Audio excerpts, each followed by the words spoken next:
우리 함께 묵상할 말씀 계시록 3장 7절에서 13절까지의 말씀을 묵상하도록 하겠습니다. 제가 한 절, 여러분이 한 절, 그리고 마지막 13절은 다 함께 읽도록 하겠습니다. 제가 먼저 읽습니다. 빌라델비아 교회의 사자에게 편지하라. 거룩하고 진실하사 다윗의 열쇠를 가지시니 곧 열면 닫을 사람이 없고 닫으면 열 사람이 없는 그가 이르시되 볼지어다 내가 내 앞에 열린 문을 두었을 때 능히 닫을 사람이 없으리라. 내가 내 행위를 아노니 내가 작은 능력을 가지고서도 내 말을 지키며 내 이름을 배반하지 아니하였도다. 보라, 사탄의 회당 곧 자칭 유대인이라 하나 그렇지 아니하고 거짓말하는 자들 중에 며칠 내게 주어 그들로 와서 내 발 앞에 절하게 하고 내가 너를 사랑하는 줄 알게 하리라. 너가 나의 인내의 말씀을 지켰은즉 내가 또한 너를 지켜 시험의 때를 면하게 하리니 이는 장차 온 세상에 임하여 땅에 거하는 자들을 시험할 때라. 내가 속히 오리니 너가 가진 것을 굳게 잡아 아무도 너의 면류관을 빼앗지 못하게 하라. 이기는 자는 내 하나님 성전에 기둥되게 하리니 그가 결코 다시 나가지 아니하리라. 내가 하나님의 이름과 하나님의 하나님의 이름과 나의 새 이름을 그 위에 기록하리라고 함께 읽습니다. 귀 있는 자는 성령이 교회들에게 하시는 말씀을 들을지어다. 아멘. 우리가 어제 주일 말씀을 통해서 사대교회에게 주시는 말씀을 보았습니다. 어제 사대교회가 하나님 앞에 책망만을 받은 교회였다면 이 빌라델비아 교회는 하나님 앞에 칭찬만을 받은 교회가 이 빌라델비아 교회예요. 이 사대교회가 어떤 교회였습니까? 사대교회는 그들의 교회가 겉으로는 아무렇지도 않아 보였지만 크고 웅장했고 많은 사람들이 그 안에 있었지만 영적인 실체는 병들어 있는 교회였어요. 조금의 열매도 기대할 수 없었기에 주님은 사대교회를 책망하시고 또 회개의 기회를 그들 가운데 허락하십니다. 반면에 오늘 우리가 아침에 묵상하는 이 빌라델비아 교회는 겉으로 보기에는 초라하고 겉으로 보기에는 연약한 교회였지만 하나님의 믿음을 강하게 지키고 있었던 그러한 교회였습니다. 그 교회는 정말 겉으로는 세상적으로 봤을 때는 정말 가난한 교회였고 연약한 교회였지만 그들은 영적으로 무장된 교회였고 단단한 교회였습니다. 어제 사대교회의 말씀을 주신 이가 완전한 영, 성령을 가지고 계시기에 교회를 세우시는 분이셨다면 오늘 말씀에서 소개하는 예수님의 권위는 천국 열쇠를 가지시고 한 영혼이 천국으로 들어가기에 합당한지를 판단하는 분이라 말씀하십니다. 그 열쇠가 무엇이냐면 천국 열쇠가 다윗의 열쇠다라고 오늘 말씀은 설명하고 있어요. 사실 오늘 말씀에서 자신을 드러내시는 표현 다윗의 열쇠를 가진 자라는 표현은 이사야서 22장에 등장하는 표현입니다. 당시 하나님께서는 신앙을 지켜낸 히스기야의 국내 대신이었던 엘리야김을 세우실 때 그를 축복하시면서 다윗의 열쇠를 이사야 22장에 보면 다윗의 열쇠를 허락하세요. 다시 말해서 다윗의 열쇠를 가진다는 말은 다윗 가문에 대한 최고의 권위를 말합니다. 오늘 말씀에서 주님은 다윗의 열쇠를 가지니라 말씀하십니다. 구약 당시 다윗의 열쇠를 가진 자가 모든 왕의 전권을 가지고 선과 악을 구분해서 사람들을 벌하기도 하고 상주기도 했듯이 영생과 영벌의 결정권자가 바로 예수 그리스도이심을 밝히신 거예요. 내가 천국의 열쇠를 가졌다. 내가 다윗의 열쇠를 가졌다. 내가 모든 땅을 지금 다스리고 훗날 내가 심판의 때에 영생과 영벌을 결정할 것이다. 주님은 그 환상 가운데 그 빌라델비아 교회를 위해 아무도 닫을 사람이 없는 열린 문을 두었다라고 말씀하십니다. 빌라델비아 교회가 세상적으로 보았을 때 작은 능력을 가지고도 주의 말씀을 지키며 끝까지 믿음을 지킨 것에 대한 상급이었습니다. 당시 빌라델비아 교회는 빌라델비아에 있는 유대인 공동체로부터 핍박을 받고 고통을 겪고 있는 상황이었어요. 보라, 사탄의 회당 곧 자칭 유대인이라 하나 그렇지 아니하고 거짓말하는 자들 중에서 며칠 내게 주어. 그리스도인들은 유대인들에게 미움받는 대상이었습니다. 증오와 박해의 대상이었어요. 예수님도 이 유대인의 손에 의해서 돌아가셨죠. 유대인들은 그들만이 하나님의 백성임을 주장하면서 그리스도인들을 축출하고 배척했는데 빌라델비아의 성도들은 이들의 핍박 가운데 그들의 믿음을 지켜낸 것입니다. 여러분 한번 생각해 보십시오. 사실 유대인들이 그랬듯이 아직 오지 않는 메시아를 믿는 것이 더 의미 있고 뭔가 있어 보여요. 뭔가 가치 있어 보입니다. 그들의 믿음이 더욱 있어 보여요. 아직 확실하지 않은 것을 믿음으로 지키고 있는 것처럼 보입니다. 유대인이 가지고 있는 아직 오시지 않는 메시아를 기다리는 것이 뭔가 더 신비해 보이고 더 믿음이 있어 보인다는 거예요.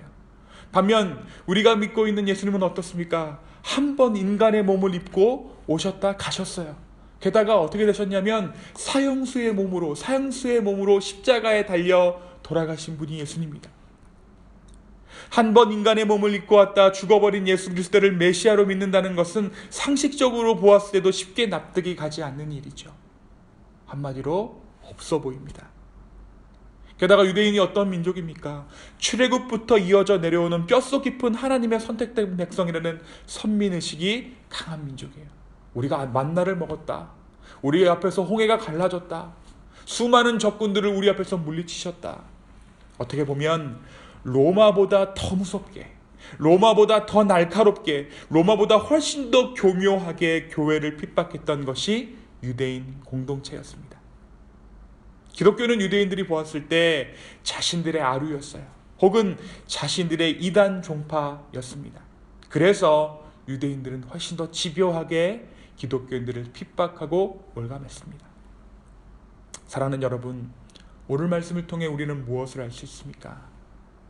하나님을 믿는 것이 모두 다 같은 것이 아님을 알 수 있습니다. 또 교회의 진정한 적은 교회 내부에 있다는 것을 우리가 알 수 있어요. 우리의 신앙으로 조금이라도 다른 신앙의 모습이 보이면 그들을 용납하지 않는 거예요. 유대인이 믿는 그 하나님 역시 그리스도인이 믿는 하나님입니다. 하지만 그들은 성자이신 하나님 예수 그리스도를 받아들이지 못했습니다. 우리 역시 세상의 수많은 사람들이 교회라는 이름을 가지고 하나님을 믿는다 말하지만 그 안에 예수 그리스도의 생명을 품은 교회는 이 땅에 얼마 남지 않은 것을 우리가 지금 보고 있습니다. 오늘 하나님께서 말씀하듯이 그 7교회 중에도 하나님께서 책망만을 하는 교회가 있듯이 이 땅에 수많은 교회가 있다고 말하지만 사실 그 가운데 그리스도의 생명을 품은 교회, 그리스도의 생명을 가지고 이웃을 사랑하는 교회, 그 그리스도의 생명을 가지고 이웃을 구원하는 교회는 이 땅 가운데 몇 없다라는 거예요. 마지막 때에 과연 우리가 믿는 하나님이 참 하나님인가 하는 질문들은 우리의 삶에 더욱더 날카롭게 던져질 것입니다. 너희가 교회야? 세상은 더욱더 날카롭게 우리에게 이렇게 물을 것이에요. 이때 우리는 빌라델비아 교회처럼 믿음으로 우리의 신앙을 지켜야 합니다. 말씀을 묵상함으로, 말씀대로 살아감으로, 또 말씀대로 이웃을 사랑함으로, 내 것을 주어 다른 사람을 살림으로, 내 목숨을 주어 다른 사람을 섬김으로 말미암아 우리는 우리의 교회됨을 지켜야 하는 것입니다. 바로 그때 빌라델비아 교회를 기억하셨던 그 주님의 은혜가 우리 기쁨의 교회 가운데도 저와 여러분에게도 임할 줄로 믿습니다. 빌라델비아 교회는 비록 교세는 작고 약해 보이는 가난한 교회였지만 주님 보시기에는 가장 부흥하는 교회였고 단단한 교회였습니다. 우리 눈에 보기에 먹음직도 하고 보암직도 한 열매가 죄를 짓게 했고, 또 사람이 보기에 완벽했던 왕 사울이 완전히 실패했듯이 우리의 눈에 보이는 것이 전부가 아니라는 것을 우리는 오늘 말씀을 통해 다시 한번 깨닫습니다. 하나님께서는 우리 기쁨의 교회를 어떻게 바라보고 계실까요? 바라기는 우리 기쁨의 교회가 빌라델비아 교회와도 같은 교회로 부름을 받았음을 저는 믿습니다. 또 이 땅에 이민자로서 정말 힘도 없이 작고 연약해 보이는 디아스포라 된 우리지만 우리가 주 예수 그리스도의 복음을 마음 가운데 품고 그 말씀을 지키려 할 때 주님은 열방 가운데, 또 세계에서 가장 강력한 나라라고 일컫는 미국에서 우리를 주님의 도구로 사용하실 줄로 믿습니다. 영어가 문제가 아니에요. 우리의 어떤 가진 것이 문제가 아닙니다. 그것은 신앙에 관한 문제예요. 우리의 믿음에 관한 문제입니다. 사랑하는 여러분, 비록 작고 연약한 우리지만 그 연약함을 주께 맡겼을 때 우리를 온전히 사용하실 그 주님을 믿고 믿음으로 나아가는 저와 여러분 되기를 예수님의 이름으로 소망합니다. 우리는 작고 연약하지만 우리를 사용하시는 그 주님은 크고 위대하신 영광의 하나님이십니다. 그 주님을 믿고 그 주님의 정말 손에 쥐어져서 이 땅 가운데 하나님의 사명을 감당할 수 있는 기쁨의 교회, 또한 저와 여러분 우리 모두 될 수 있기를 예수님의 이름으로 축원합니다. 이 시간 함께 기도하시겠습니다. 주님, 빌라델비아 교회에 주셨던 그 소명과 사명이 이 기쁨의 교회에 있는 줄로 믿습니다. 주님, 우리의 몸이 작습니다. 그러나 하나님 보시기에 가장 아름다운 교회 되기를 소망합니다. 우리가 우리의 멋대로 우리 교세를 풀려나가려고 하지 않겠습니다. 하나님 주신 그 은혜에 만족하며 오히려 하나님께서 허락하신 그 사명을 우리 가운데 더욱더 강하게 붙잡고 우리가 바라보아야 할 것이 무엇인지 다시 한번 생각하며 주님 앞에 겸손하게 나아가기를 주여 소망합니다. 주여 우리를 사용하여 주시옵소서.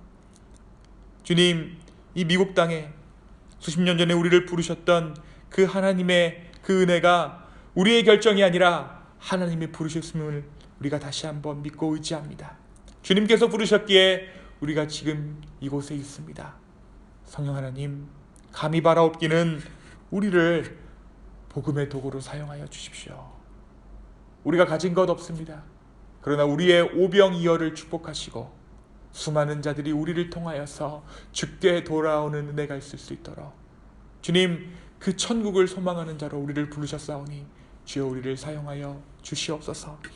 오늘 이 아침에도 그 마음의 소망함을 품고 기도하는 모든 자들에게 성령 하나님 은혜 베풀어 주시고 그들의 기도 제목 가운데 하나님 응답하여 주시며 하나님의 뜻대로 우리의 인생들을 운행하여 주시옵소서.